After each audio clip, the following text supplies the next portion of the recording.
నిర్మల్ జిల్లా బైన్సా పట్టణంలో వినాయక నిమజ్జన శోభాయాత్రను ప్రశాంత వాతావరణంలో ఎటువంటి లోటుపాట్లు లేకుండా పూర్తి చేయాలని జిల్లా కలెక్టర్ అభిలాష్ అభినవ్ అధికారులను ఆదేశించారు.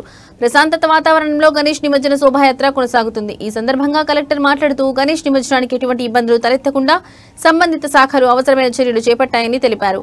నిమజ్జన కార్యక్రమం పూర్తయ్యే వరకు పర్యవేక్షణ చేయాలని అధికారులను ఆదేశించారు. బైన్సా పట్టణంలో గణేష్ నిమజ్జన శోభాయాత్రలు శాంతియుతంగా సురక్షితంగా జరగడానికి జిల్లా పోలీస్ శాఖ అన్ని విధాలైన ఏర్పాట్లు చేయబడ్డాయని జిల్లా ఎస్పీ తెలిపారు. బైన్సా పట్టణంలో జరిగే గణేష్ శోభాయాత్ర కోసం సుమారు 600 మంది పోలీసు అధికారులు సిబ్బంది నియమించబడి 120 సీసీ కెమెరాలను 4 డ్రోన్ కెమెరాలను ఏర్పాటు చేసి పటిష్ట బందోబస్తు ఏర్పాటు చేశామన్నారు.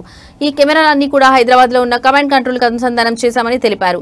ఈ కార్యక్రమంలో జిల్లా ఎస్పీ జానకి షర్మిల, అదనపు collector Faizan Ahmed, Bhainsa sub collector Ajmeera Sanketh Kumar, AMC Avinash Kumar, market committee chairman Shinde Ananda Rao Patel, Ganesh ఉత్సవ సమితి సభ్యులు పాల్గొన్నారు.